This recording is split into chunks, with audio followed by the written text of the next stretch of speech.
Welcome, everyone. Thanks so much for being here. Should be a great day. My name is Marty Katz. I am the Chief Innovation Advisor for the university and the Executive Director of Project Excite. And my mission in both of those roles is to pull people together from across the university to spur collaboration to solve big, important problems and to help clear the way to unleash the potential of our faculty, staff, and students. This unconference, our maniacal AI attack, is a great example of what happens when we do that. We're thrilled to have you here. So I want to thank everyone who made this possible, including all of you who attended our Lunch and Learn series. It was a great series leading up to this. I also want to thank our students of Project Excite who've helped on this, and I particularly want to thank our core planning committee. Our next speaker will call you out by name, planning committee members, but I just want you all to know for now they are awesome. My last order of opening business is, depending on how the day goes, we're going to likely want to put together an AI steering committee to help continue the momentum from this summit. So we will solicit folks to join that. It'll be a whole lot of fun. So my ask for now is to consider to be part of this. So next up, I want to introduce the person who dreamed this up and made this all possible. He's a natural innovator, having led his former institution, RIT, to being a high research university. He built the Innovative Learning Institute at RIT, and he launched an AI initiative at RIT. All this in addition to being a highly gifted mathematician. Now, I'm not sure I understand his math papers, but I certainly understand and love his most recent article in Inside Higher Ed, which is titled Systemic Change Required. His vision for the possibilities of AI at DU, for what might happen if we all pulled together to think about, teach about, and research one of the most consequential technologies of our lifetimes and probably beyond. That's what brought about this summit. His enthusiasm for the fun that we can have as a faculty, staff, and students working on something as important to our world and to the public good as AI. That's what fueled this event. That person is our new provost, Jeremy Hefner. Please join me in welcoming him.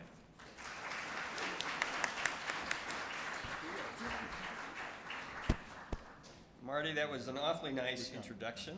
I'm not sure I deserve it, but we'll go with it. What the heck? This is really exciting for me. As Marty indicated, I started as provost here at the University of Denver in July, and having just come off really pushing artificial intelligence across the campus at Rochester Institute of Technology. It's a much different institution. Different culture entirely, and yet I knew that this topic was one that I was really quite passionate about and interested in having conversations here at the University of Denver, but I just didn't know, how it would be received at the University of Denver. So I just kind of had a few droppings of ideas about artificial intelligence across the campus. And to my great surprise, it really started that there were a lot of people already engaged in this topic, thinking about it, actually, in fact, using it to enhance their research. And it was from all over the campus.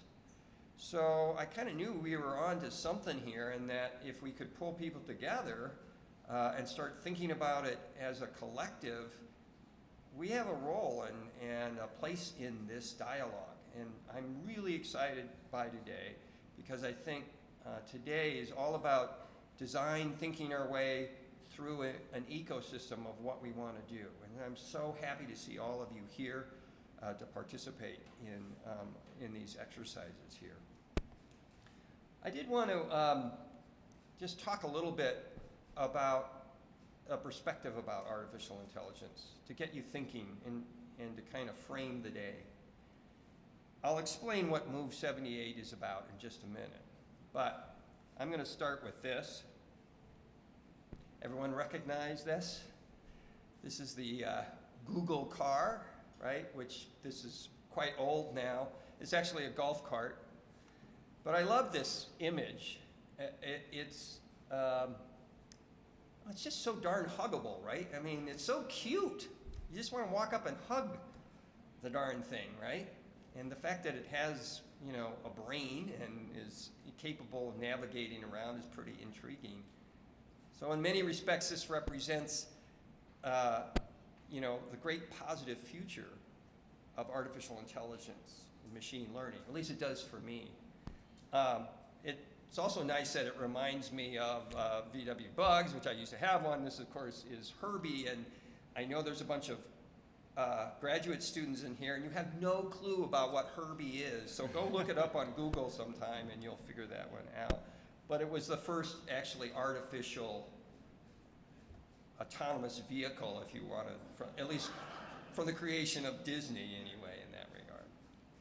But, you know, getting back to the Google car here and what it represents, it does represent in my kind of mind really what is the great potential, the great positive potential for artificial intelligence, machine learning, robotics, and so forth. And there's lots of evidence to indicate that there's good things that will happen with artificial intelligence, right? It can save lives, perhaps. It could free us up so that we have opportunities to pursue artistic and creative endeavors. It can help make better decisions and maybe perhaps remove some of the ambiguities we have in our lives. It can save us money in a variety of different ways. There's so many positive things. So that Google car that you saw earlier, man, that's an icon for the goodness of artificial intelligence. There's another icon, right? On the other side of the spectrum, the evilness of artificial intelligence, and with good reason, right? I think we have seen already indications of what can go wrong, or what can be bad, or what bad actors can bring with the power of artificial intelligence and machine learning. You know, facial recognition technology now is being deployed in various parts of the world, and including in the United States. And I think we should be concerned about how that is used and what are the ethical constraints and the violations of privacy in all this. We already know that artificial intelligence, and machine learning in particular, right, it's built on the data that we feed it, and it learns from that data. So if that data is corrupted, or if that data is not inclusive, we've already seen bad results come out of the artificial intelligence world. So, and of course, there's always the threat of what it might do for jobs for us in that regard. I often ask the question, right, if we feed Watson enough bad information and bad data, can we create a criminal using artificial intelligence? Can it carjack a Google car? Well, in the debate about good AI versus evil AI, I don't know where we'll fall, right? I suspect we'll fall somewhere in the middle, something like that. But I think that's the wrong question. I don't think we should get caught up necessarily in the good and the bad. I think there's a role for us to think about in that regard, and I think the University of Denver can play a role in that and should play a role in that. But for today's exercise, what I'd like us to think about is what could really happen in an exciting way with artificial intelligence. And that's because I'm an optimist at heart. I think of the glass not as half full, I think of the glass as half empty. Because when you think of the glass half empty, then our role and obligation is to fill the glass up with our own ingenuity and creativity and our values that will help guide us. And I'm inspired by the story of AlphaGo, versus Lee Seidel. And I'm going to just explain it to you really quickly here, because I think it's a really interesting, compelling story. So this is a couple years old now, but AlphaGo is the machine system that Google built to play the game of Go. And if you don't know the game of Go, it's probably the most complicated game ever designed by humans. It's far more complicated than chess. And we already know that computer systems have beaten humans in chess, but to design a system that can play Go was far more challenging. And they built it with deep learning on machine learning system and called it AlphaGo. And then they challenged Lee Seidel, who was one of the top players, top 5 players of this game Go, for a 5-match game. Well, as you can kind of imagine, the computer system was pretty powerful. Ended up winning the whole games. But there's a story inside that I think is really compelling for us to think about. And the story begins in game 1, AlphaGo really slaughtered Lee Seidel in that first match. Game 2, AlphaGo also very strong, but what happened in move 37 was really interesting. It was a move that the experts in Go had never seen before. The machine had learned, based on the data of all these games that it had played and games that were fed into it, learned a new move that they hadn't seen before. And it stunned Lee Seidel so much that he didn't know how to react, got up, left, and the game was over. So it was really looking bad for good old humanity. Game 3 was also a loss, right? AlphaGo beat Lee Seidel on them. But it was in game 4 where move 78 comes in, hence the reason. So in move 78, Lee Seidel was somehow inspired to play a move that he had never played before, that none of the experts had seen him play before, or any human play for that matter. And it was a move that even stymied AlphaGo, the system. So the takeaway from all this is, okay, AlphaGo proved to be a far superior system in playing the game of Go and can beat humans. There's no question about that, right? That was pretty conclusive. But what it also did was push our boundaries of humanity further as a result of this. The notion that that Lee dug deep into his vast knowledge of the game of Go and did something that he had never done before because he was playing such a formidable opponent. I think this is the future. This is the important thing about it. How can we make ourselves and the world better with artificial intelligence, machine learning? I think the interesting thing is, how can we be better as a result of that? So it's not a threat. It's an opportunity.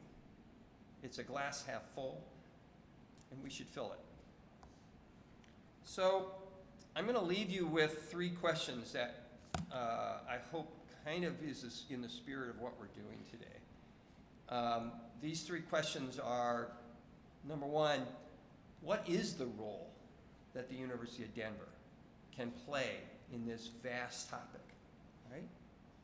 You've been meeting, there have been pop-up luncheons, and there's been exciting conversations. You've been sharing what everyone else is doing. And it's vast. There are activities in all of the colleges, in the School of Law, in the School of Social Work, etc., in the humanities, and of course in engineering and technology. I'm so pleased to see it, but let's put our collective minds together and think about what is the overall contribution that the University of Denver needs to make here. I'll tell you one thing. This is such a complex problem. This is such a complex opportunity. The world needs our contribution in that space. The second one appeals to the educator in me and an educator in all of us, right? Our students that are here today and our students of the future are going to be graduating into a world that is so much different than the world that when we graduated from the universities and colleges. They are going to have very rapidly changing careers and different mindsets because the technology is changing so rapidly right now, right? What do we need to do to prepare them for a world where artificial intelligence and machine learning is going to be very pervasive and going to be doing more and more activities that we're used to doing ourselves? That's an important one for us to consider. And then the last one is about DU as an organization itself. What should we be doing to utilize and implement artificial intelligence? Right? Should we have robotic mowers mowing the grass? Should we use bots to help answer students' questions that we can't get to? Right? Should we have robotic graduate teaching assistants like Georgia Tech University did? Those are the questions that we need to answer. So your role today, I think, is going to be really exciting. I think it's designed to be very, very interactive. It's engaging around building this ecosystem. And as Marty mentioned at the beginning, our goal is not to end this conversation with today's summit. It's only the beginning of a conversation. And our hope is that we'll get enough excitement from you all that you'll want to step forward and be a part of a group that will design the next phase of our engagement across campus. I'm excited by this. I'm committed to this. And I hope your involvement is an indication that you are too. I do want to give thanks to the steering team. You see their names: Marty, Haluk, Anamika, Anthony, Nina, Corinne, and Amanda. Thank you all for your involvement. Can we give them a round of applause here? Because they've been working very hard.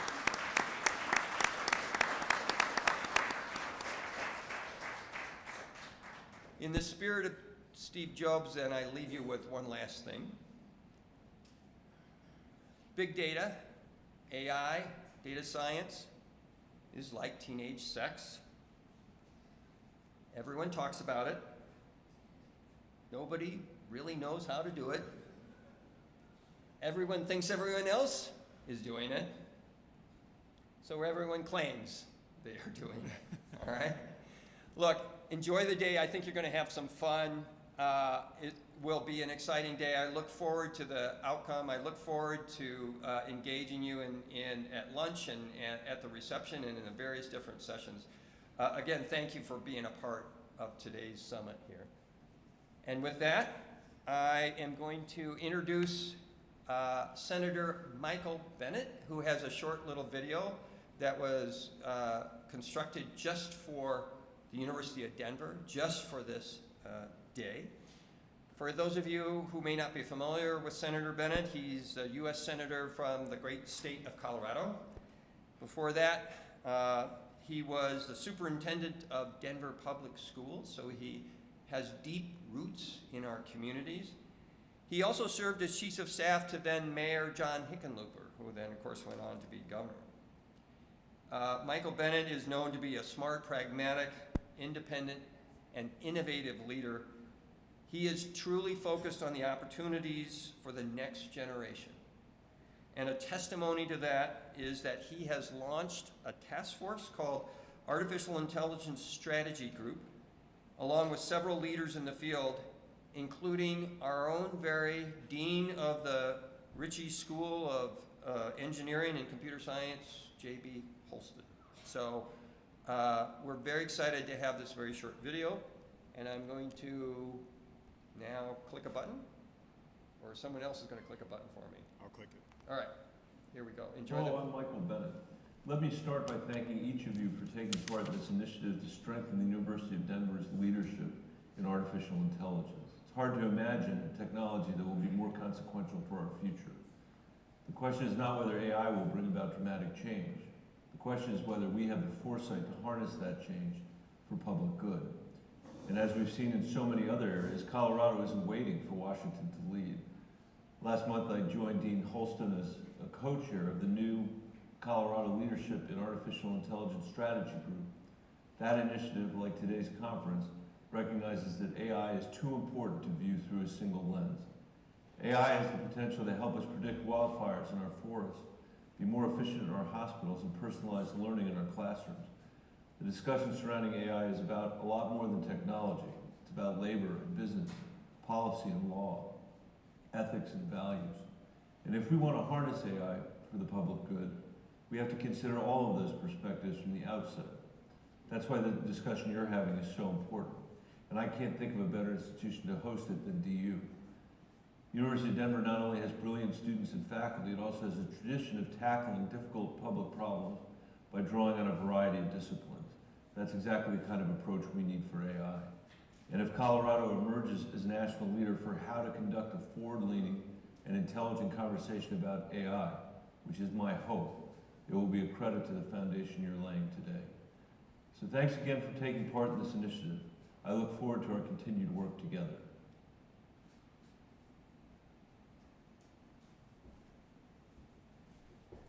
So, I know he's not here, but join me please in thanking Michael for putting that video together for us, and also in wishing him well. He has his surgery next week.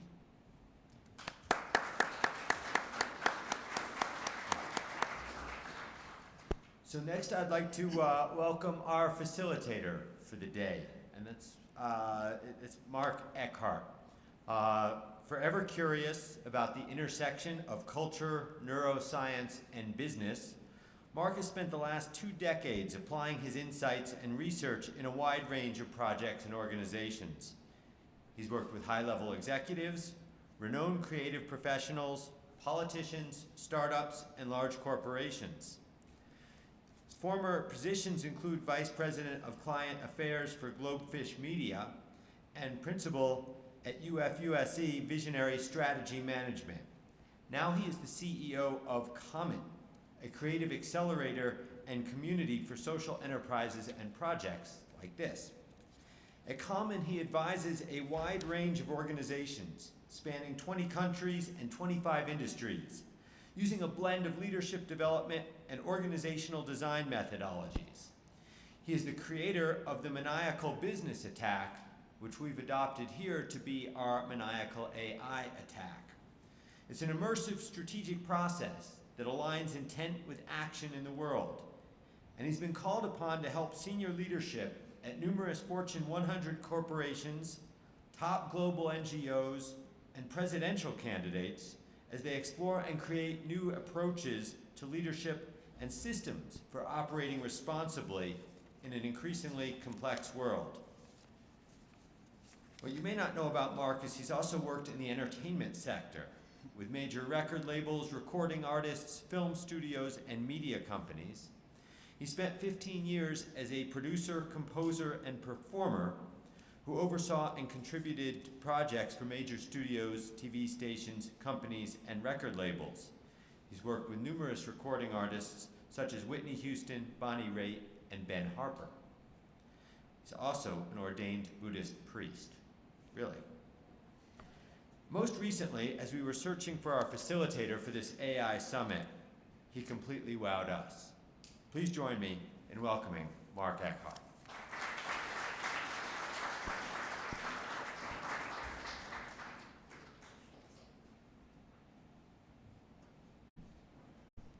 Good morning, everyone. How are you? Good to see you. Doing okay?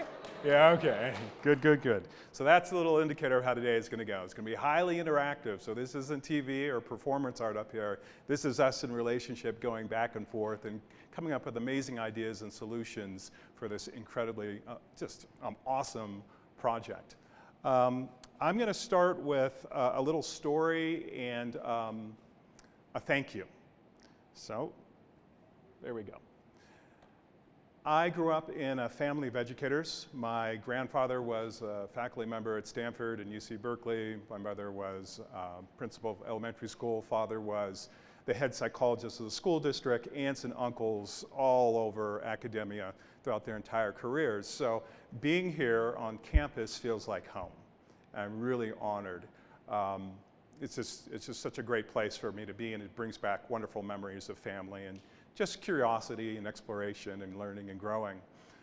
So the story I want to tell is about an 80-year-old man who had followed me around from workshops like this for about 2 years. I think he participated in about 8 or 9 of them. And what always happens is they're always fast and furious, and there's a ton of stuff going on, and there's chaos, and there's like paper flying everywhere. And inevitably, we always feel like we're running out of time at the end. There's never enough time at the end to do a proper thank you. But I always try to kind of ram it in there, and I was going on and on and on, and I'm a big crier too, so I usually, tears are usually flowing and going on and on and on. And all of a sudden, this gentleman from the back of the room yells, "The egg rolls are getting cold." Come on, son, let's wrap this up. I'm hungry, and I've got some drinks that I've got my eye on. And so I share that story because I want to do the thank yous now, because we only have one day together, and it's going to be fast and furious, and I don't want to miss the opportunity to thank so many wonderful people who've made this all possible. So if you'll indulge me, I'm going to kind of lay it on thick, just knowing that we may not have time to do it properly. Would that be okay if I just did some thank yous? All right. So, starting with the university, thank you, University of Denver. Just so awesome to be here. To all of you participants, those of you who are present now and those who will be coming throughout the day, students and faculty, awesome. How many faculty members do we have here currently? Great, great, thank you, thank you. And students, where are you? Great, thank you for being here. Provost, thank you so much for having me, and to the Chancellor as well. I didn't get a chance to meet her, but I look forward to doing so one day. And to the committee. A couple words about the committee.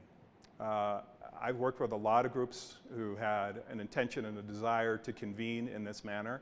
I've never worked with a group of people like this.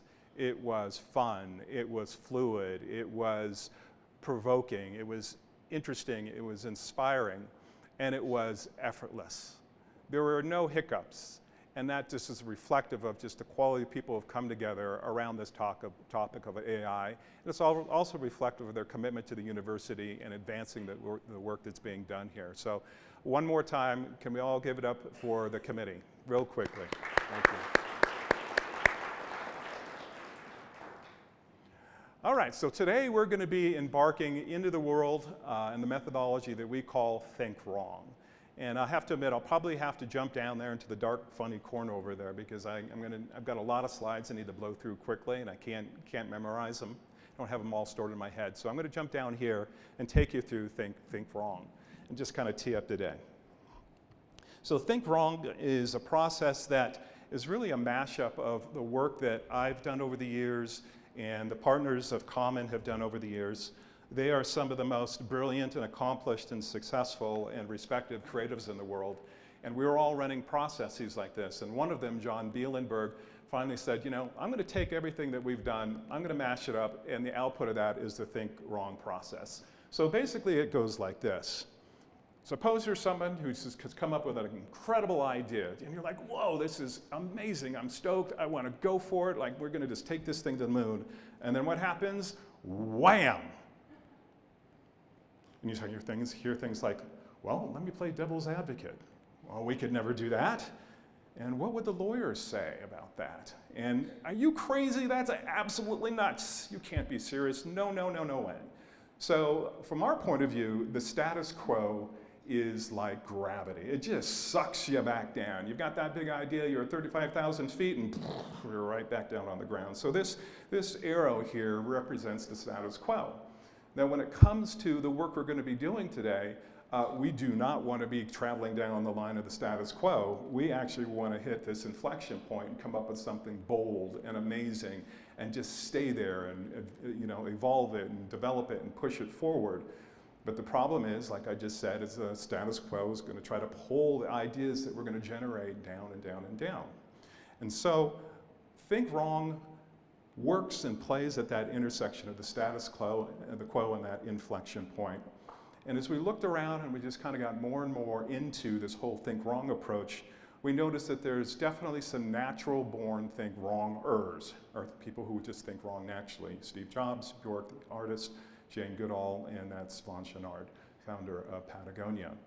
And so as we continued to dig and we started to look into science to see, what was going on, in the brain and inside all of us when it comes to ideas and creativity, we basically kind of mapped out the brain is basically conspiring against us. So how many of your neuroscience geeks out there, psychology people, folks who have studied the brain, are pretty fluent about neural pathways and things like that? Raise the hands really quick.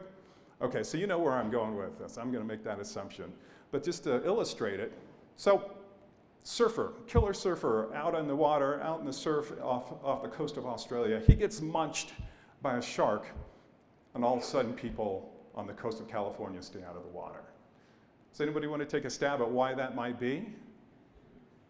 Just go ahead and shout it out. We've got a big room up here. Why would people on the west coast in California opt to stay out of the water after hearing about a report of a shark attack in Western Australia? Anybody want to take a stab at it? Haluk, what do you got? Here's the mic. It's a very visible and singular event, and we tend to overgeneralize. Yep. When it's emotionally also. Great. Loaded. Does anybody want to elaborate on that? No? Okay, I'll keep going. So I'm going to explain what happens. So this is what's going down in our brains when we hear about a shark attack off the coast of Australia, and we're in California. I'm out there with my buddies, and we opt to stay out of the water. So here's the brain. And so according to the brain, there's a shark attack. A, that's bad. B, stay out of the water. And so we develop a synapse, a neural connection that basically determines our path, or what's going to happen whenever a similar experience pops into our realm of experience. Another thing that's also kind of interesting and something that we uncovered is that culture actually conspires against us. So we all have our biases, points of views, positions, et cetera, heuristic pathways. And as you're working in an institution or an organization and more people come into that context, it can be very, very hard. And so what we found is that traditional problem-solving orthodoxies just really don't work when you want to kind of operate on that inflection point and out in that bold domain. And so when we hear people saying, well, let's do the rational thing, we know that's an orthodoxy. And then there's the old ROI. Well, what's the ROI going to be? Can we predict it? Can we determine it? Can we secure it? And then there's, well, what's the best practices? Let's just go right back to what we do well, what we know. And, oh, we need a strategic plan. So let's double down on planning.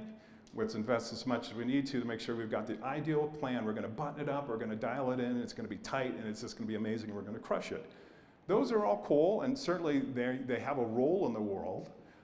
They allow people and organizations and groups to do what they're doing and they're successful. I mean, there's a ton of corporations and institutions that are really, really great using that methodology or those approaches.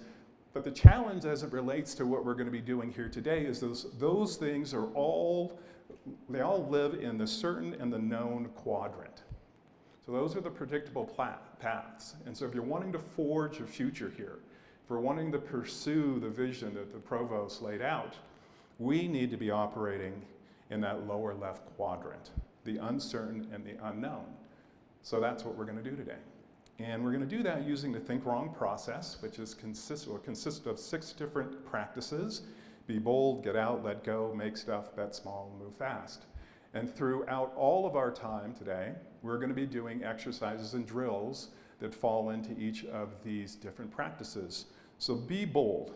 Steve Jobs, well known for being bold, he was all about making a dent in the universe. So one of the questions that we're going to kind of just sit into and inquire into is what's the dent we want to make in the universe here at the university through AI. Get out. So escape your orthodoxies and find fresh inspiration. Let go. Stop your brain from habitual problem solving. Make stuff. Time to stop talking and start making. And bet small. Framing projects as small bets mitigates fear and the risk of failing. Move fast. Capture what you've learned and create momentum. So we've actually kind of dipped our toes into the Be Bold practice. So the information, kind of the landscape that the provost laid out was all about being bold. He said a number of things that, this is Emma, by the way. She's capturing wow. Look at that. So she's been working hard and doing an amazing job. I hadn't seen this until right now. This is beautiful. Capturing the vision. And so all that's reflected right there, and that's reflective of the being bold.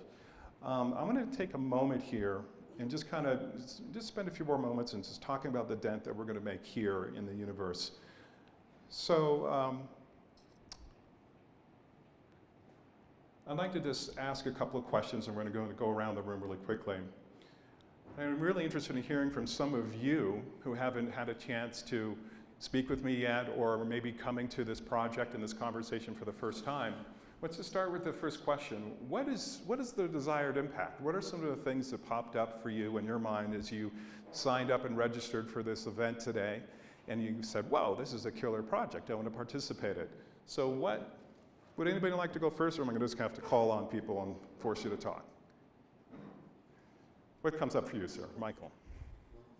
Like, what am I hoping Yeah. my impact's going to be? Yeah, well, what do you think, what's the desired impact? What would you like to see coming out of this project? If it all came to fruition, what would you like to see? Sure. Well, of course, as a member of the faculty at DU, I'd like to see us generate some energy around this and get to a point where we're contributing to the conversation. I think anytime we get people together around one subject, especially people that come from many, many different disciplines, we all learn more than we would have, of course, and we create output that's greater than the sum of our parts. So I'm hoping personally to learn more about this topic, and that some synergy fire starts here and starts to propel itself and just becomes a thing. Beautiful. at DU. Thank you, Michael. One more person on this question. Anybody want to go? Top of mind? How about you, sir? What would you like to see the impact be? Wow, I didn't hold my hand up or anything. I know. It's the way it goes. I'll be very crass about it. Yeah. I think the university needs more resources, and I'm hoping that this can be a lever that can bring more resources to the university to help everybody do the job of the university better, but specifically to help me do my job of the university better, which is, I think, creating new knowledge and educating students and giving them the tools to go and participate in creating new knowledge. Great. Thank you for sharing. Okay, I'm going to move quickly to the next question. What are some of the concerns that have just popped to mind? There's no wrong or right now. We're just kind of curious what's in people's heads. Karen, do you have any concerns about AI, about this project? About life, maybe? Oh, sure. Let's go to life. So as you've just been thinking about our time together and what we're going to be doing here and the Well, focus. Here's what I'm thinking. Yep. You know, the world is not a peaceful place. It's based on intelligence, in quotes. That's not working. So maybe artificial intelligence is the answer to some of the world's pressing problems, to create more harmony and therefore more human progress. Beautiful. Well said. Who's next? Who's just sitting on their hands, waiting to pull them out from underneath your butt because you got something burning you want to share? Sir, please. Do you have any concerns that might have popped into mind about this project and AI in general? I don't know where it's going, so uncertainty is my concern. Yeah. Uncertainty is his concern. Good.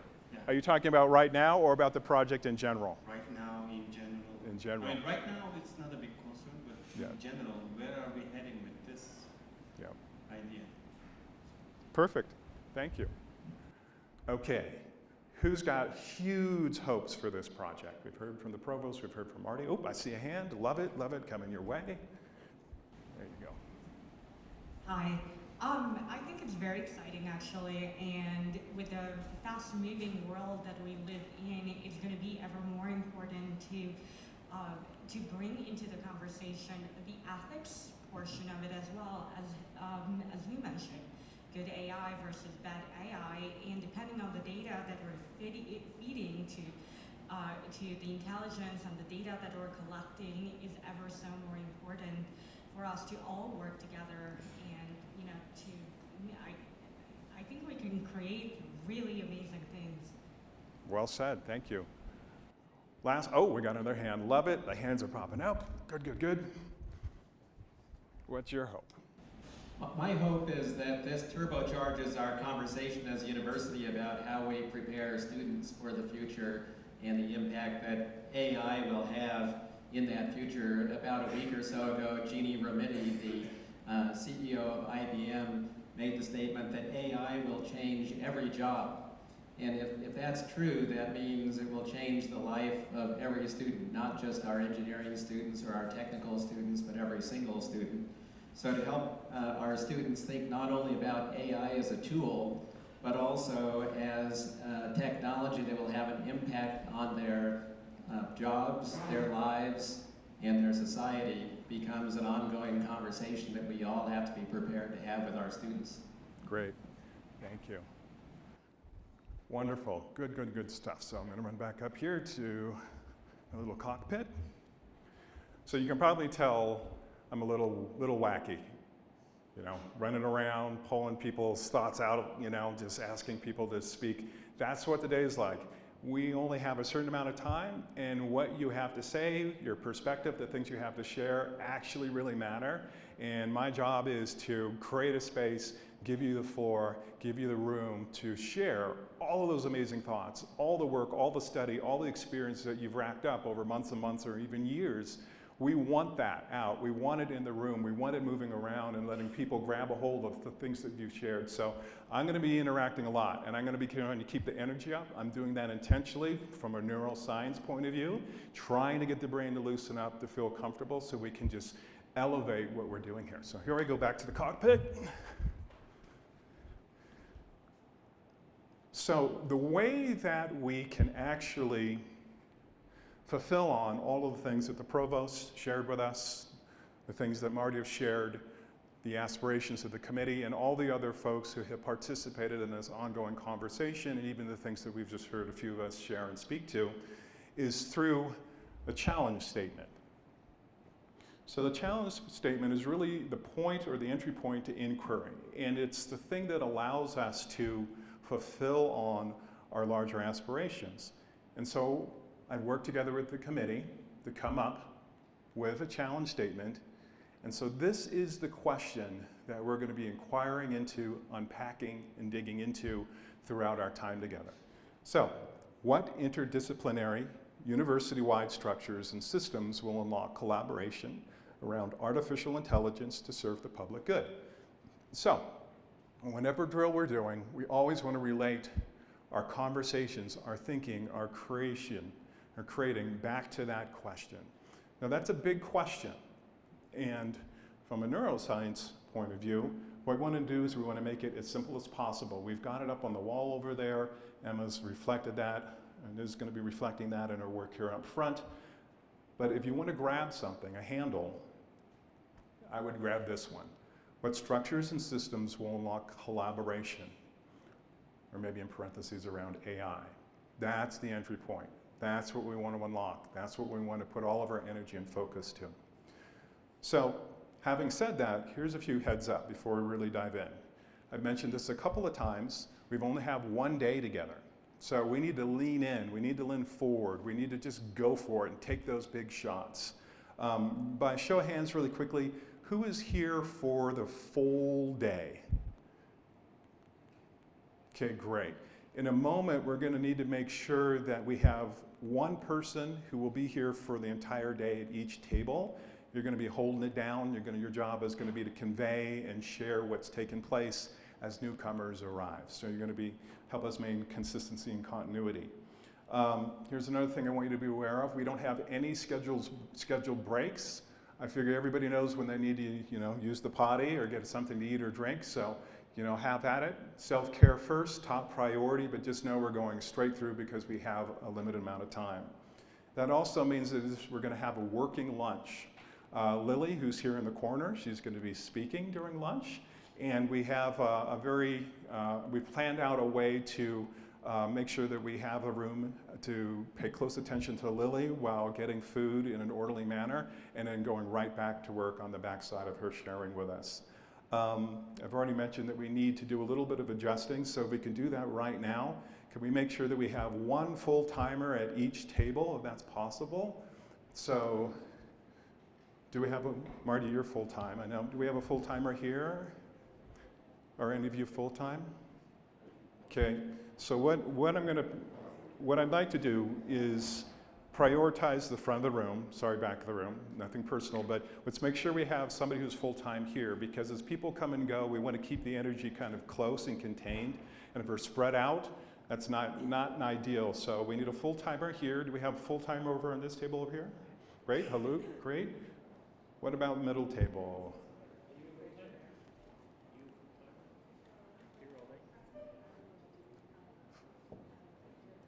Full-timer? No? Okay, if we want to do, no, we don't. Okay, I need a full-timer here and a full-timer here. I sound like an auctioneer. A full-timer here, hold on there, going once, twice, 3 times back. So we need a full-timer at this table right here. We've got another one there. Do we have a full-timer here? Awesome, thank you, Richard. Anamika, we're set. Well, we've got 2 full-timers. So can one of you move to this table or that table? Oh, that's right. So you're kind of full-time, but not, stay put. Stay put. Full-timer here? Perfect. Oh, you guys kind of don't count. You're like in the back room. What about over here? No. Okay. Well, in that case, what I'd like to do next is fill, so folks who are in these back tables, fill all the seats up here. If you wouldn't mind relocating, just come on up. Let's fill the seats as much as we can. We've got 3 seats over here. We've got 4 at this table. We've got 2 over here. Come on up.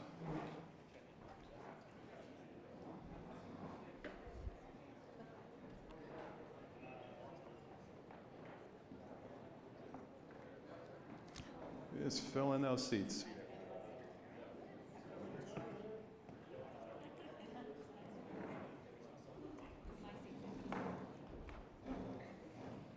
We have empty seats here. 3. We've got 3 seats that are empty. In the front, 4 seats. We've got empty seats over here. Come on up. This is actually important because you're going to be working in teams. So the people who are seated at your table, these are your teammates now. We want to make sure we have as close to 7 seats full at every table. Okay, guys, come on up. If I could get you 4 just to relocate. You have a full timer? Okay. We've got 3 seats now, I think, or 4 seats? Okay. Why don't we consolidate? Why don't you guys come over here and work on this table? We have 1, 2 seats over here? Okay. All right, I think we're good enough for now. Come on over, Lily. Let's go here. Yep. Brandy, you want to come over? Okay, I'm going to keep going, and we're going to do our best to keep filling those seats. So take a look around. This is your team going forward. So are we ready to rock? We're ready to dive in? Yes? Okay, good. One last thing before we do that, I want to just acknowledge my team from Common. We have Michelle Fox, who's right over here, Michelle Desmarais right here, and we have Emma up front. And I also want to acknowledge all the students who are part of our team, and they're embedding with you. So student insurgents, raise your hand. We've got, there we go. Beautiful, thank you. Give them a hand. So moving right into our first drill, which is part of the Get Out practice. It's 3 by 3 by 3, and I'm going to explain it in a second. But first, I've got a little video for you. Now that we've gotten a sense of the think wrong approach, we're going to jump right into our first drill. It's called 3 by 3 by 3, and it's part of the practice Get Out. Now, if we'd gathered here today to think right, we'd immediately defer to the experts in the room and look to them for best practices when it comes to collaboration. I mean, that would make sense, right? However, because this isn't a think right AI attack, we're not going to do that, are we? Of course not. We're going to zip right into thinking wrong and then shoot right into the unknown and uncertain quadrant on the chart that I showed you a few minutes ago. So the thing I love about Getting Out is that it enables us to maneuver around biological and cultural challenges. For example, here's what I mean by that. Familiar environments cause the brain to tune out, be less alert, and less receptive to new input. And our instinct is often to protect our domains, and that keeps us from exploring the unknown, and it certainly biases us to the familiar. And too often organizations silo disciplines, and that stunts collaborations because of rigid job descriptions. We even silo our own lives. You know, there's the person we are at work, at home, and vacation, and so on and so on. Knowing all of that, the 3x3x3s allow us to do an end around on those biological forces and cultural forces. We do that by seeking inspiration from unexpected people and places. It's a great way to help group like ours foster an attentive, receptive, and collaborative mindset, spark serendipitous connections and insights, and bond and evoke boldness within the group and in each other. So on that note, here's what we're going to do. Okay, so here's what you're going to need for this drill. Is you're going to need a pen, you're going to need a notepad, and for those of you who have memo apps on your phone, please bring them. We're going to send you out onto campus, and your assignment, bottom left quadrant there, is to talk to 3 people in 3 different places and get 3 different stories. You're going to have 45 minutes to do that. And here's a tip. So here's questions that you can use as prompts to get the conversation going. First is, what have you heard about AI? Just get them to open up and share. And then what would make you trust a group that was using AI for the public good? And then what would make you lose trust in a group that was using AI for the public good? And just invite these folks to share their perspective. Don't comment, don't critique, don't evaluate. Just be a listener, deep listening. Let's see here, what else you need? What I would like you to do, based on the number of people at your table, I want you to break into dyads. So you're going to go out in pairs. Depending on the number of your tables, number of people at your table, you may need to break into a triad. So start with pairs. If you need to go to 3 based on the number of your triads, based on the number of people at your table, that's fine. So are there any questions? Your job is just to go out there and randomly find 3 people on campus, ask them these questions, get their stories, capture their stories, take notes, record an audio if they're comfortable with that. And then when you come back, we're going to go ahead and let you kind of dig into that and unpack it and talk about it together as a group. And then in large group, we'll do the same. Any questions? Any needs? Okay. Do you have your dyads? Figure out who you're going to work with, who you're going to pair up with.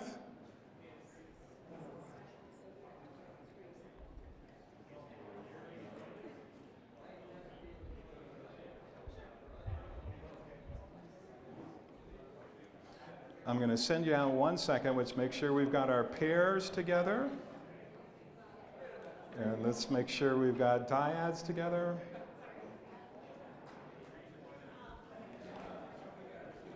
Okay, as soon as you have your table broken up into dyads and triads, off you go. Be safe. Please be safe. 45 minutes from now is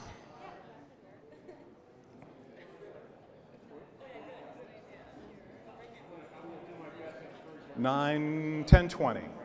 So please be back here at 10:20. Looking forward to see what you guys get from those folks out on the campus. Yeah? Okay, everyone. I'm going to give you your next step. So here comes your next set of instructions.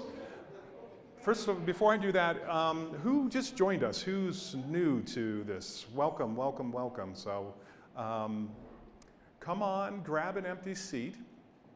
If you're not at a table that has a working group, join one. Do you want to come on up? Who has an empty seat? We've got an empty seat over there, so why don't you go right over there? And so groups, teams, as newcomers arrive at your table, if you could just kind of get them dialed in. So here is your official next step. So you've been using the stickies. Then you went to just having group conversation and sharing what you kind of gleaned from your conversations and interactions out there.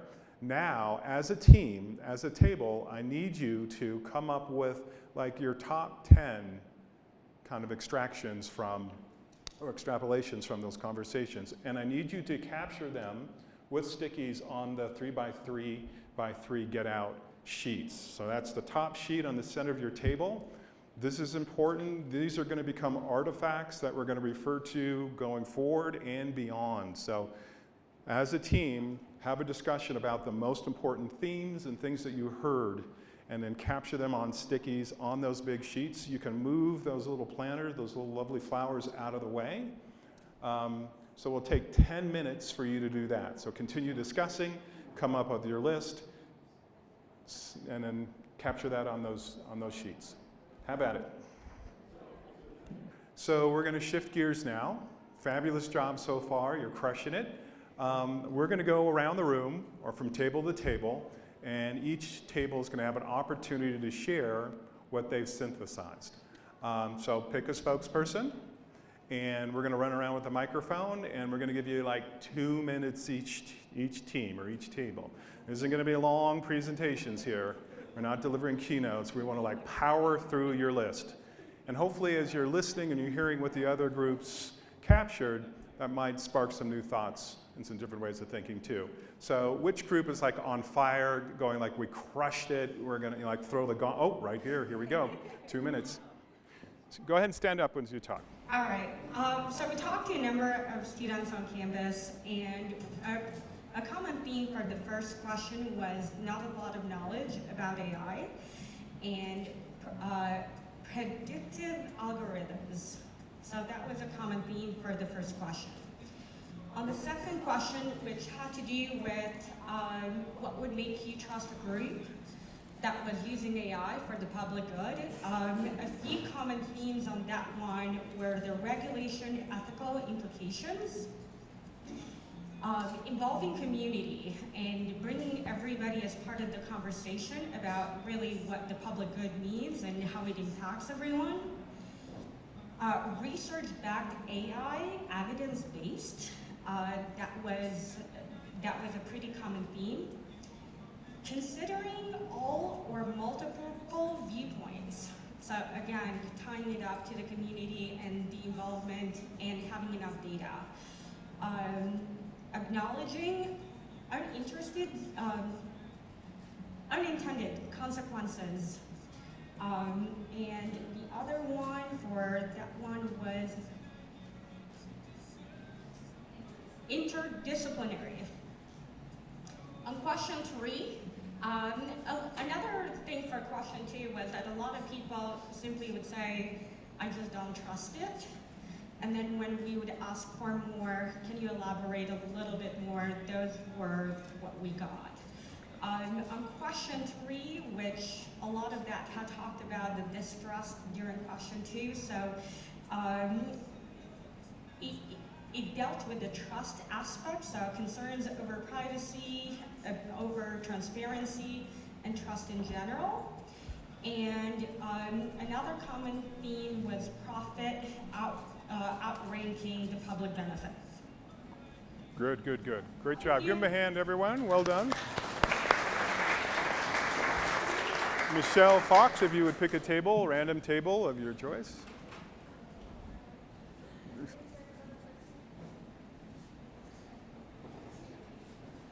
All right, so we had several themes that were similar to the ones we just heard, including generally a lack of knowledge around AI, what it is. Can you hear me now?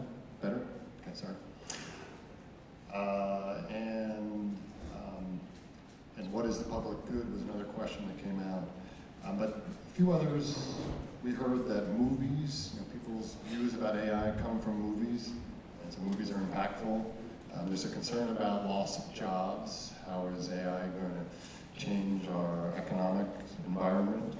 And then there's a couple of questions around who's behind this and who created it, and that goes with how do we trust it? It needs to be transparent at the same time.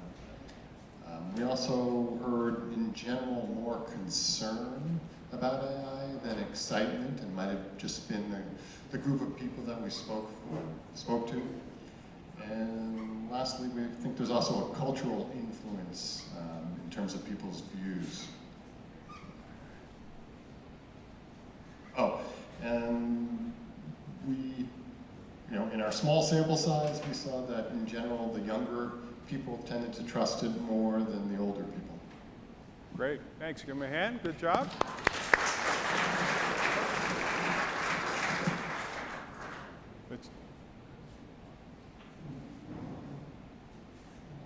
Okay, this is a great exercise. It was interesting when we first walked up to somebody and said, what do you think about AI? The first response was, I don't know. Until we started getting in and asking the questions, and then you can start getting their opinions. Most trusted it today, but not sure about the future. Although when we also ask about an autonomous car, it's like, no, I'm not going there. There was ethical issues that were raised, that was already mentioned. But one of the pieces that also came up was about dependencies, how dependent you become on it. They said, the power went out, we lost the internet. It was a disaster. So as AI goes out, you become so dependent on technology that when if it goes away, how do you manage your lives, was a key point. But there are two others that really hit home. And one that said about the biases, because somebody's building the AI, and the concern about subconsciously them building in biases into it. And then she went on and said that trusting AI is going to be no different than trusting a person. You got to meet the person, know the person, to be able to trust them going forward. The other one, the last one, is we asked about AI taking over jobs, and she said, it was very good that it's going to take over manual tasks. But when she thought about it from people losing jobs, she looked at it and said, it's the responsibility of the people to be innovative, to continue to learn, to stay above those manual tasks. So it wasn't just a job going away, but it was a responsibility of the people to continue to be employed through innovation. Beautiful. Good job. Thank you very much. Yep. We're going over here, window side of the room. Yeah, okay. I think we talk about our own opinions more than... Anyway. Does that mean you were talking to the people you were supposed to be talking with? Yes. Okay. We were speculating here. So we are ahead of you guys. Oh, all right. Similar observations. Age matters. Younger people seems to be more optimistic than a little bit older people, given this small sample size. And what they know about AI based on popular culture, movies, what they read, social media, and as a user, Alexa, for example, or things like that. That's their familiarity with the AI. And there was a couple of people, they studied it, took courses, students, and they were more knowledgeable than the rest. The trust issue, people see both positive aspects and the negative aspect, and the common theme, I believe, is privacy, and also using the information in the interest of the companies or products and things like that. That was the biggest fear. So to gain the trust, people offered repeatedly some transparency, breaking it down, making it simple, explaining people, communicating with people what this is. And the government regulation, is it our own opinion or people's opinion? Yeah, public-private partnership, that was also mentioned, to gain trust. Great, thank you. Give him a hand.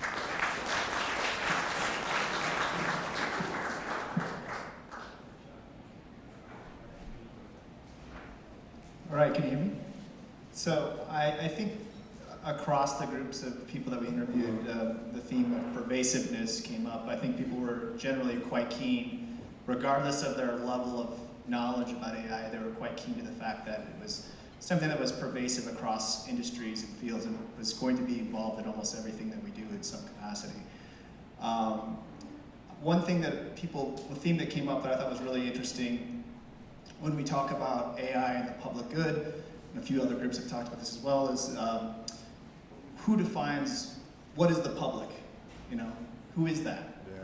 And who gets to decide what is good? And I think that that really tied into the ethical implications of AI, you know, and I think that also kind of dovetails with themes that came up with inclusivity and defining who the key stakeholders are and who actually benefits. One thing that also came up related to that was the idea of human investment. So both, if it's worth investing people's time to be involved in, you know, these are kind of considerations, and also the investment of AI to benefit people, not just to, I guess, benefit products or companies, this type of thing. And, you know, a couple of concerns, of course.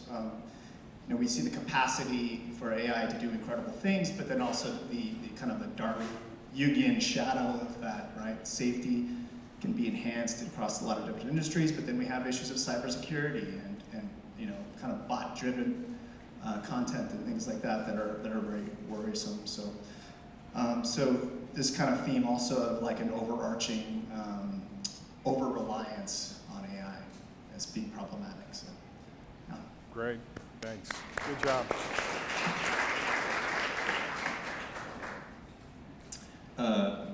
Our group ran into two separate categories of respondents. People who don't know much at all about this and people who are involved in it. So for each question, I'll do the two separate groups. Question one, what do you know about AI? The lay people, movies, Hollywood, Ex Machina, that's a great movie. Heard that mentioned at least once. AI is up and coming. It's across all facets of industry, used heavily in marketing, mention of the supermarket cards so that the store knows what coupons to send you. Still question number one, the people who know about AI knew that it was not machine learning, but rather machine learning was a component of AI, that AI has a stochastic component and replicates thinking. Interesting to me, nobody mentioned Alexa, Siri, any of that. Question number two, what would make you trust a group? Common theme for one group was transparency, knowing personally and having regular interactions with the people who were developing the AI. Also, if the software and technology being developed was open source, that would make people trust it more. Among the more expert people, what would make you trust the group? Track record of results, making sure that it's being trained correctly, perhaps ethically, would use AI if there were no other options. Interesting kind of half answer there. And what would make you not trust a group? Secrecy. Suspicion of the motives of that group. Profit-driven motives, military-driven motives. Can the AI take over? Can we lose control of the AI? And then from the people involved in the field, what would make you distrust? Bias in the training data. If we train, what's an appropriate sentence for somebody convicted of a crime? Well, if the legal system is already biased and that's the historical data that we use to train the system, then the system's just going to replicate that bias. Specific mention of, with apologies to our guest, of Microsoft Tay, which to me, that was a really valuable and illuminating outcome. Not so much that there was a fault with the AI, but what might be the motives of people who would interact with the AI. Is that a good summary? Okay, thank you. Great job.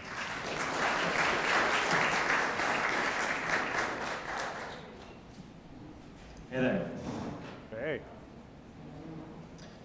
Yeah, Yeah, so a lot of our themes we've already mentioned, but we have a slightly different takes on them. So we actually found 6 overarching themes. In the context of trust, we found that oftentimes it was discussed relative to transparency. So it's to trust it, you need to understand it. And how do we trust something that we can't really understand? Something that exists in black boxes. Related to that, there was sort of a split in the people that we spoke to, or that these people spoke to, I showed up late, around public versus private. So some people tended to trust the government more for applications, while others were like, no, what about military uses, things like that. Yeah, so there was a split in who we trust with these systems. And that actually moves on to appropriate and inappropriate applications. It seemed like a lot of the discussion was split between how AI is being used. So for healthcare, people seem more positive, where the idea of having military killbots flying around wasn't as appealing. Being used in security was another type of application that we talked about. Related to that, who benefits, who suffers? We've heard that already mentioned. Who's making money, and how does that affect how we apply these systems? And finally, we talked about, or we heard about ethics a lot. And there was one really good point that, for AI to benefit the public good, we really need to sort out the ethical issues rather than chasing the ethics after the applications, right? That should be something that goes hand in hand with development. And then finally, I couldn't figure out how to piece this into the conversation, but we also heard differences about the language, right? This has been mentioned around AI or neural networks or machine learning, deep learning, reinforcement learning. Not everybody is speaking the same language, and that's a bit concerning. And we did hear, like a lot of people, we did hear the words Alexa show up, Siri, Instagram? Yeah, so also from the layman's side, how we interact with AI or how we hear about these concepts is very different than when speaking to a professor, for example, or to an expert. And that's it. Thank you. They've already gone. There we go. Yeah. Is everybody gone? I am like notorious for forgetting groups and just like blazing on to the next thing. Has everybody had a chance to share? Hi, Marla. Okay, great. Do we have any yoga instructors in the house? Stretch masters? No? I'm in Colorado. There's usually at least 1 or 2 yoga people here. Okay, Michelle D., you're up. 2-minute stretch. Go for it. Lead to go. Everybody stand up. 2-minute stretch. We're going to move on to our second drill now. It's called Anchors to Rockets, and it's part of the practice of letting go. Letting go is all about stretching beyond assumptions, biases, and orthodoxies to expand what's possible. And as we all know, letting go can be challenging. And why is that? Well, our brains create synaptic connections and heuristic biases that cause us to jump to known solutions. Culturally speaking, there's pressure to solve problems, to have answers, to be right, and to avoid being wrong. And a lot of times, organizations default to valuing efficiency and the status quo over what's possible. So the trick is to shift our brains into creative hyperdrive and create the space for unusual and surprising ideas to emerge. Isn't that awesome? Yay! And we can do that by, well, stop censoring, turn off the internal judge, and let your ideas flow unfettered by what might be right or wrong.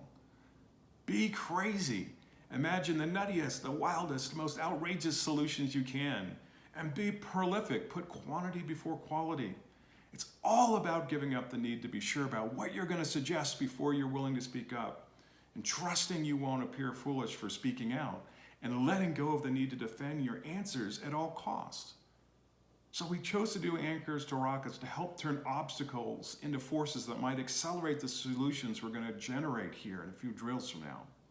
And the outcomes are going to be unexpected ideas, opportunities to transform roadblocks into ideas that might accelerate solutions, and a refreshed mindset about what's possible. So on that note, here's what we're going to do.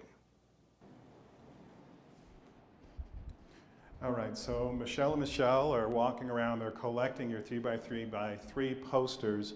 I just want to point out that you're going to need to refer to them going forward. There's really great information there that you've already gleaned and gathered, and so just make sure you track where your poster is. And by the time we're done here today, you guys may not be at your tables. You may be in another part of the room with 4 or 5 different posters plastered on the walls.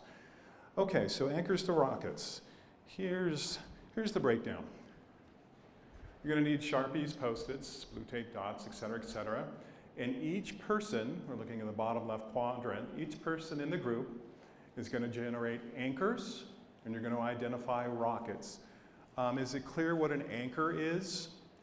A biological dynamic that limits thinking and possibilities, or cultural, okay?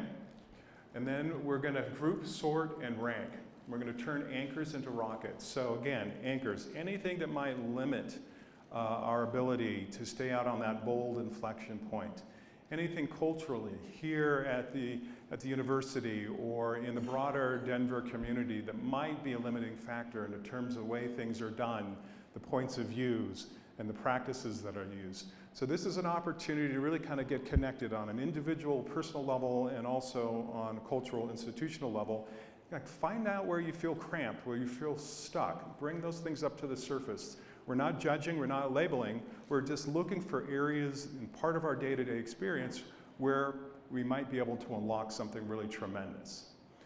Does that help to clarify what an anchor is? Does that make more sense?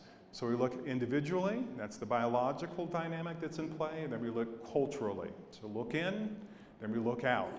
We look for the things that are holding us back, looking for the things that we feel stuck, looking for the things that feel heavy, hard to deal with, or impossible to deal with. So we're going to have 30 minutes in total. We're going to start with a 10-minute, just kind of deep dive, kind of rapid ideation, coming up with anchors. So each of you are going to be using the individual Post-its, and the goal is to generate and capture on those Post-its as many anchors as you can. Start on the biological side, then go to the cultural side, and then we'll come back and do another 10-minute round, and we're going to look at rockets. Any questions? Is there any further clarification needed? So we're using Post-its, we're working individually, and we're capturing anchors. Those things that just feel like limiting factors, individually and then culturally. Yes? Okay, 10 minutes, go for it.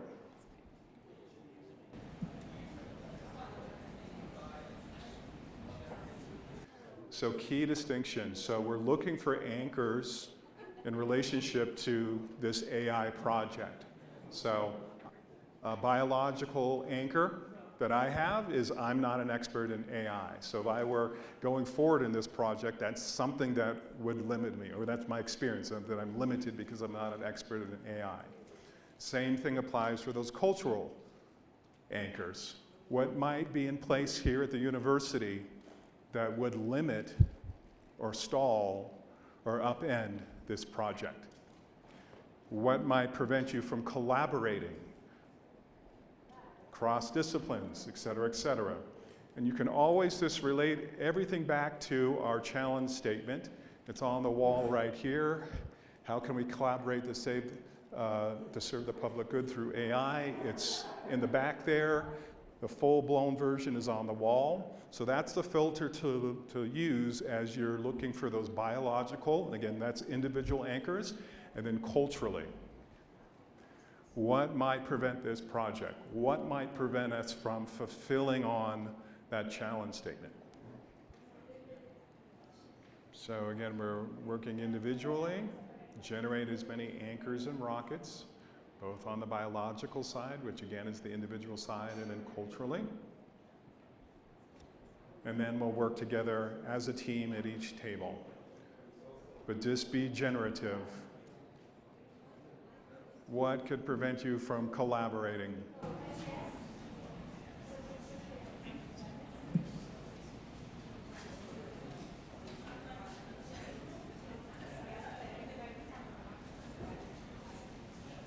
So as you feel like you've exhausted all of the anchors, biologically and culturally, you start looking at rockets. What are the things that you bring that can help unlock collaboration around AI?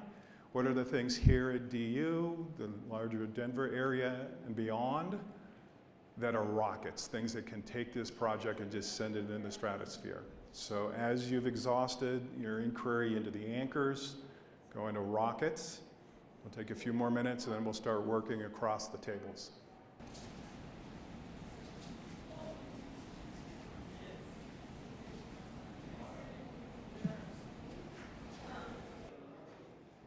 Okay, if you're not already, as a team, as a table, start having a conversation about the anchors that can prevent us from unlocking collaboration here at DU, and then go on to the cultural anchors that could prevent us from unlocking collaboration. So as a table, start discussing these two questions up here. You know, bring your individual inquiry to the conversation. What are your anchors? What did you see? So now we'll start addressing it at the level of DU and at the level of collaboration. What could prevent us from unlocking collaboration here? What are the biological anchors?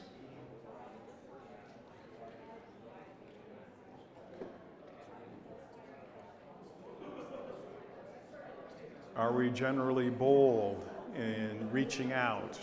If not, that could be an anchor, hesitancy to reach out. Do we share information readily and rapidly? That could be an anchor.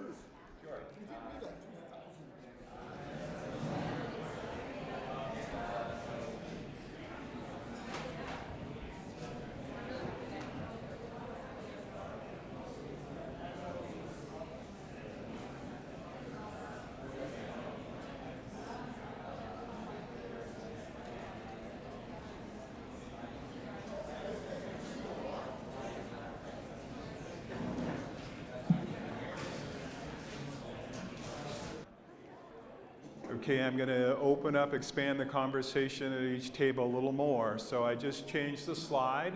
So start expanding your conversation into the biological rockets that already exist here at DU. So the rockets that already exist that could unleash collaboration. And then what cultural rockets already exist that will unleash collaboration. So now we're moving into rockets, those things that will allow us to soar and hit elevation and velocity. So expanding from just anchors here at DU to rockets, the things that are just amazing, the things that we want to make sure that we incorporate into this project going forward, the things, again, that will give it flight.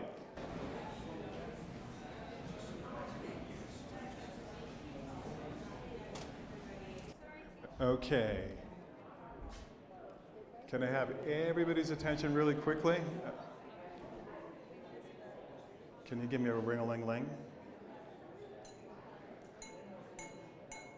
Sorry to interrupt the flow. It's awesome. I'm loving it. I just want to make sure I'm really clear on this next step. So does every group have, you know, an array of anchors and rockets on their sheet? Have you been able to get that far? Yes? Okay. Table in the corner over there, do your best. See if you can come up with a collection, 10 or more that you agree on, close enough. So what we're doing next is every individual at the different tables needs to vote on 5. So 5 anchors and 5 rockets. And the way you're going to do that is use a Sharpie or a pen and draw a little circle on the Post-it that has the anchor or rocket that you're going to vote for. So you need to vote for 5 anchors and 5 rockets. Every individual needs to cast 10 votes. 5 anchors, 5 rockets based on what you've come up with as a group. Is that clear? Yes? Can I get a nod? Can I get a bottle thrown at me or something? Yes? Okay. So you have 5 minutes to do this. Every person has a total of 10 votes. You use a Sharpie. You vote for 5 anchors, 5 rockets. 5 minutes to do it. 5 minutes to cast your individual votes. 5 anchors, 5 rockets. Everybody gets 10 votes. Awesome work. I was going around eavesdropping, and the conversations are really great, very interesting, and they're certainly deepening. We're going to be transitioning into lunch and talk by Lily here. But what I want to do is a rapid round of sharing. So each group is going to get 30 seconds just to give us some a top-line sense of what you've been discussing. Maybe rattle off a couple of the anchors that you identified as a group and how you're going to be transforming them into rockets. But I want to do it fast, so I may have to just ask people to pause, like mid-word or mid-phrase. No offense, nothing bad intended there. We just need to get you to eat. We need to be blown away by Lily and then keep moving forward. Does that sound good? Okay, so Anamika, will your group go? 30 seconds share. And then we'll go to this group and then we'll go to that group. But please stand up. It's got to be fast. 30 seconds, like 1 or 2 anchors that you're transforming into rockets and how. 30 seconds. So one of the anchors that we talked about that prevents collaboration is the lack of resources. So money, time, having a physical space to do that kind of work. And the way we saw this turn into a rocket is to have more community resources. So maybe grant money,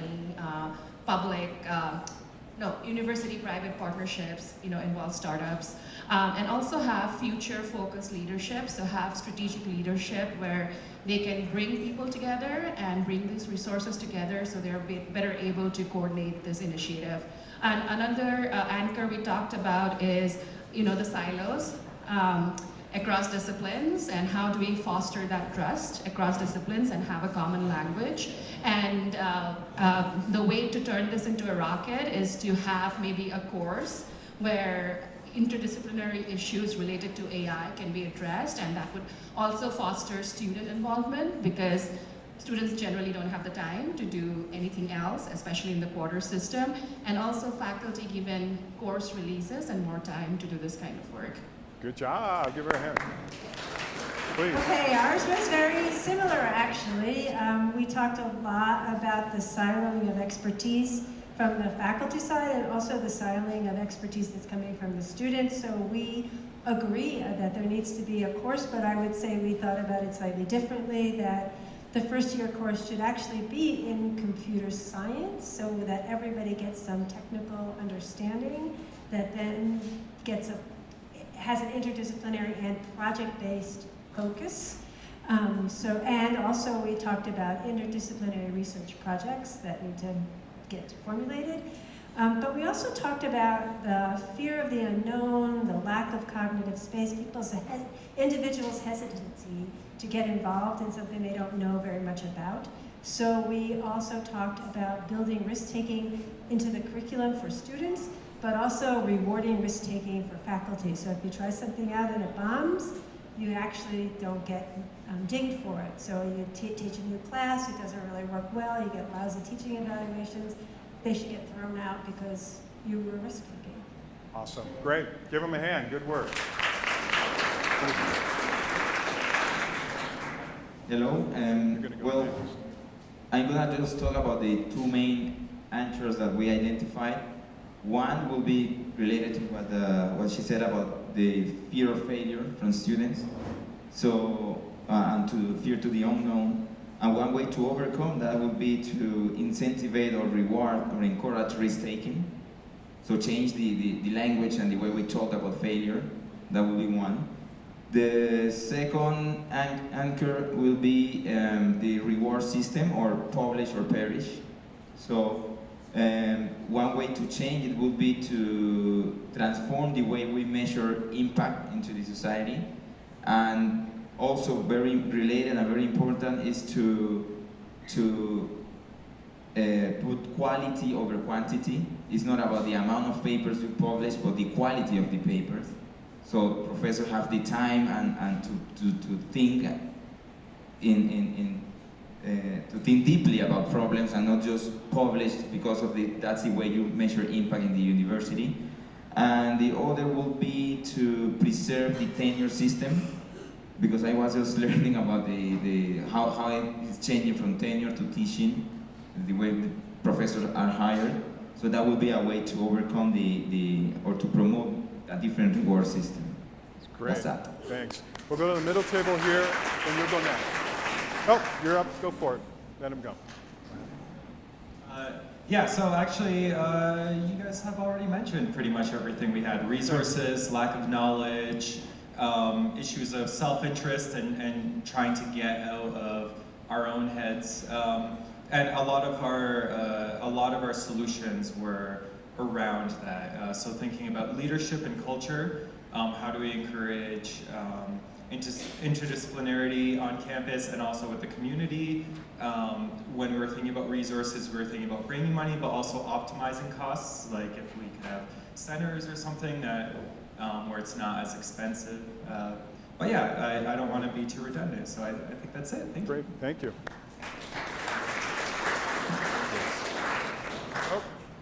All right, this is going to be like a random Pictionary, and I'm going to be piggybacking off all of you guys. So,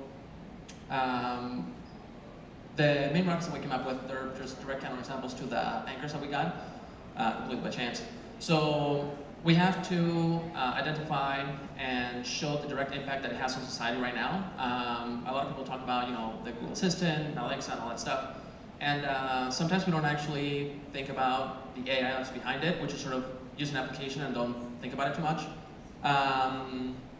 Also, educating people. So lack of a common vocabulary that we have, and then need just for a technical education on it. So understanding a little better than just saying like, well, it works, so I don't really care much what happens behind the scenes.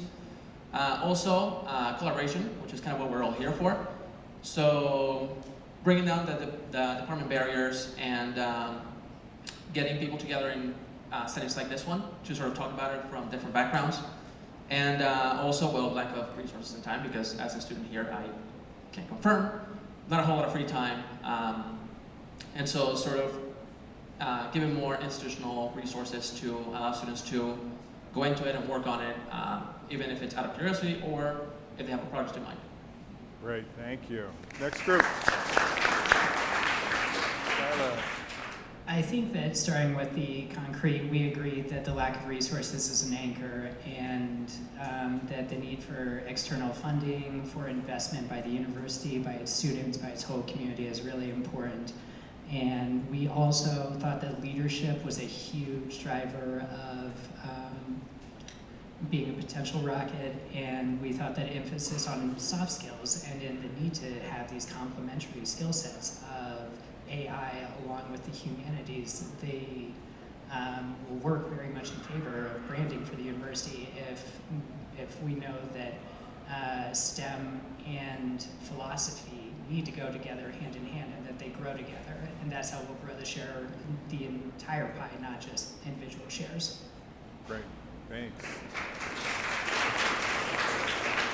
One more group in the back.